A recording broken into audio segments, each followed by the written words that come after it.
India ஒரு புதிய அறிவிப்பை கொடுத்துருக்காங்க. இது அந்த டீம் வரதா? இந்தியா வளமே அறிவிச்சிருந்தானே, ஒரு மாதத்துக்கு முதல்ல அறிவிக்கிறவங்க. இந்த மாதிரி தான் கொஞ்சம் பிந்தி போயிருக்கு. ஓகே, சில வேலை ஸ்ரீலங்கா வாரண்டபடியாக ஸ்ரீலங்கா டீம் மேட்சுக்கு முதல் நாள் பின்னி தானே அறிவிப்பாங்க. அதனால இவங்களும் பரவாயில்ல, அவங்களே கடைசி நேரத்தான் அறிவிப்பாங்க. சில அறிவிக்காமலே உள்ள வந்தாலும் வருவாங்க.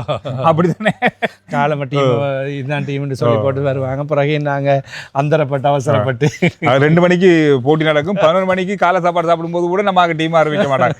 இது எதிரணி என்ன யோசிப்பாங்கன்னா, சரி எப்படியாவது 11 பேர் வரத்தானே போறாங்க, சரி ஓகே என்ற மாதிரி தான் இருக்கும் மொழியா. ஆனால் அது எப்பவுமே காமெடியாக இருக்கும். இப்போ ஸ்ரீலங்காண்டபடியாக நடக்கிறபடியாக பரவாயில்ல, வெளிநாட்டு சீரிஸ் நடக்கல ஃப்ளைட் ஏறி அவங்களாம் அங்கே போயிடுவானுங்க. அப்பவும் சொல்ல மாட்டாங்க, டீமே அந்த நாட்டுக்கே போயிடும். ஆனா இங்க ஸ்ரீலங்கா கிரிக்கெட்ல இருந்து லிஸ்ட் வராது, வெளியில கேட்டா சொல்லுவாங்க மினிஸ்ட்ரியில அப்ரூவல் கொடுக்கலன்னுவாங்க. அப்ப என்னன்ற ஆகல கொடுக்காம நீங்க ஏய் யாரா நீங்களா அந்த மாதிரி. Right, okay. இப்ப இந்தியாவுக்கும் இலங்கைக்குமான டெஸ்ட் போட்டி நடக்க போகுது. 15ஆம் தேதி கோல்ல முதல் டெஸ்ட் போட்டி ஆரம்பமாக போகுது. 2வது டெஸ்ட் போட்டி SSCக்கு கொழும்புக்கு வேற போய் பார்த்து ரசிக்கலாம் மக்கள் எல்லாரும். அதை சரி பார்க்கலாம்.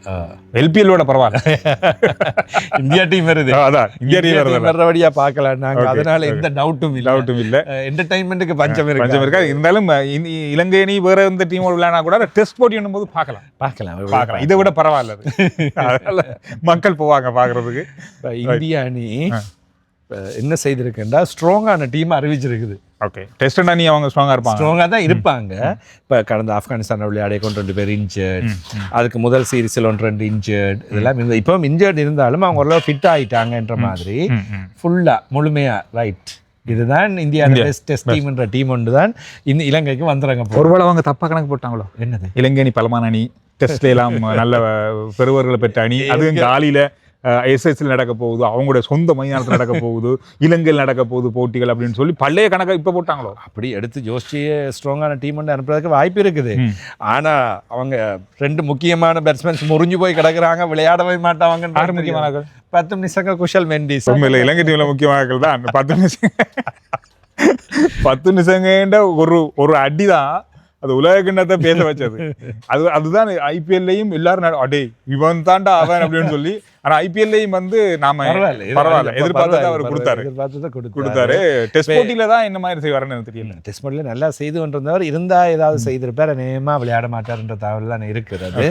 இப்ப இந்திய அணி சாய் சுதர்ஷன், ஜஸ்பிரீத் பும்ரா 2 பேருக்கும் அணியில் அறிவிச்சிருக்காங்க. ஆனால் அவங்க ஃபிட்னஸை கடைசி நேரத்தில் ப்ரூஃப் பண்ணிட்டு தான் வர வேணும்ன்றதை சொல்லியிருக்காங்க. ஆப்கானிஸ்தானோட விளையாடுறதும் நல்ல டீம். வாஷிங்டன் சுந்தர் முற்றுமுழுத அண்மைய சீரீஸில் இன்ஜர்ட் ஆயினவர் இங்கிலாண்டில் வச்சு, அதால் அவர் ஃபுல்லாகவே டீமில் இல்லை.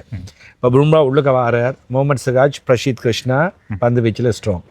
அக்ஷர் பட்டேல், ரவீந்தர் ஜடேஜா கடந்த போட்டியில் இல்லை, ரவீந்தர் ஜடேஜாவை திருப்பி கொண்டு வந்திருக்காங்க. கூடவே குல்தீப் ஜாதவ் வாரார். நீங்கள் கோலில் ஸ்பின்னர் ஸ்பீச்சை வச்சு தானே வளமையா வார டீம் எல்லாத்தையும் உருட்டுவீங்க. ஒரு காலத்துல முரளியை வச்சு தான் எல்லா போட்டியும் உருட்டாது. இப்ப ரீசெண்ட் டைம் வரையும் பிரபாத் ஜெயசூரியை வச்சு தான் உருட்டிட்டு இருக்கிறோம். இப்ப வர்ற ஸ்பின்னர்ஸோட பேர்களை கேட்டீங்க தானே, அக்ஷர் பட்டேல், ரவீந்தர் ஜடேஜா, குல்தீப். அது இன்னொன்று இருக்கு, காலி மைதானம் வெளிநாட்டு சுழற்பந்து வீச்சாளர்கள் வேலை சுத்தாது. எங்கட ஆக்கல்ற பந்து வீச்சுக்கு மட்டும்தான் காலி மைதானம் சுத்தும். இவ்வளவு காலமும் அப்படித்தான். அப்படியா? இந்தியா இப்ப கனகாலத்துக்கு பிறகு சுத்த போகுது இலங்கையில. எனக்கு என்னமோ காலி மைதானத்துல மற்ற எனக்கு தெரிஞ்சு ஷேன் போண்ட பந்து வீச்சு பயங்கரமா சுத்தும் காலியில. அனில் கும்ப்ளே இந்த பந்து வீச்சு, அதுக்கு பிறகு இந்தியா அனில் கும்ப்ளே, சக்லீன் முஸ்தாக், இந்த மாதிரியான பந்து வீச்சாளர்களுடைய பந்து வீச்சுல அந்த நேரத்தில் நடந்த போட்டிகள் எல்லாம் முரளிக்கு தண்ணி காட்டக்கூடிய அளவெல்லாம் சுத்துவாங்க. இலங்கையை பொறுத்தவரைக்கும் ரங்கன ஹேரத், முரளி 2 பேருக்கும் அந்த மைதானம். அதுக்கு பிறகு இப்ப பிரபாத் ஜெயசூரி வந்ததுக்கு பிறகு 5 எடுத்துக்கொண்டு போனாலும் எடுக்க மாட்டேன். ஆமா, அது ஒரு வாய்ப்பு இலங்கை அணி வீரர்களுக்கு இருக்கு. அதே target 2 left arm spinners Ravindra Jadeja, Axar Patel 2 பேரும் விளையாட போறாங்க.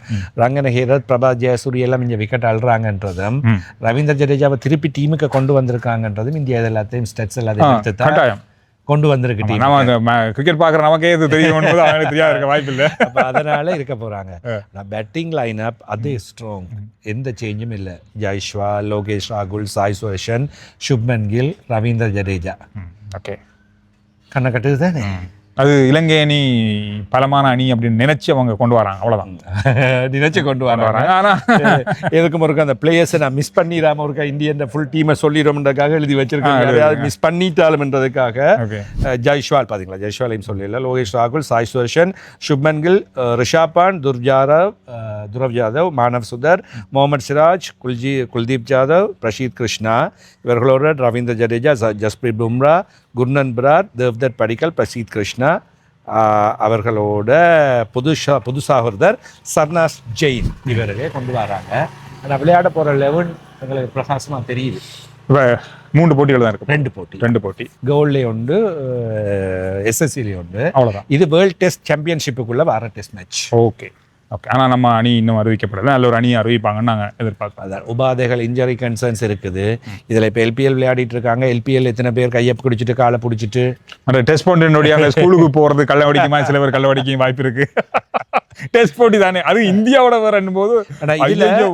இன்னொரு விஷயம் வந்து சந்துரு, சாருஜன் எனக்கு தெரியல, இலங்கை கிரிக்கெட் சாருஜனை கணக்கெடுப்பார்களாண்டு. பெத்தும் நிசங்க, குஷல் மெண்டிஸ். பெத்தும் நிசங்க ஆரம்ப துடுப்பாட்ட வீரர், நம்ம அவர் இல்லாத இடத்தில் இசுருதார் அண்மையில் நல்ல முறையில் விளையாடி இருக்கிறார், அந்த இடத்த விட்டுடலாம். ஆனால் டொமஸ்டிக்ல சார்ஜன் ஃபியூச்சர் பிளேஸ் நம்பர் 3 என்றாலும் கூட குஷல் மெண்டிஸ் விளையாடுகின்ற அதே இடத்துல தான் இப்ப கழகமட்ட போட்டிகளில் சார்ஜன் விளையாடி. குஷல் மெண்டிஸ் இன்ஜர்டுன்ற காரணத்தினால ஒரு விக்கெட் கீப்பர் பேட்ஸ்மேன் தேவை என்று பார்த்தாலும் கூட சார்ஜனை கொண்டு வந்து 11 வரைக்குள் அறிமுகம் கொடுக்கக்கூடிய ஒரு நல்ல பிரகாசமான வாய்ப்பு இருக்கின்றது. இதை தெரிவுக்குழு செய்யுமா இல்லையா என்பதை தெரியவில்லை. என்னுடைய கருத்தாக இதை நான் சொல்கின்றேன். என்றால் சார்ஜன் எதிர்காலத்தின் நல்ல வீரர், அனைவராலும் ஏற்றுக்கொள்ளப்பட்டவர். எனவே இப்பொழுது அனுபவத்தை அவருக்கு வழங்க வேண்டுமாக இருந்தால் இந்த அணியோடு கொண்டு வர வேண்டும்.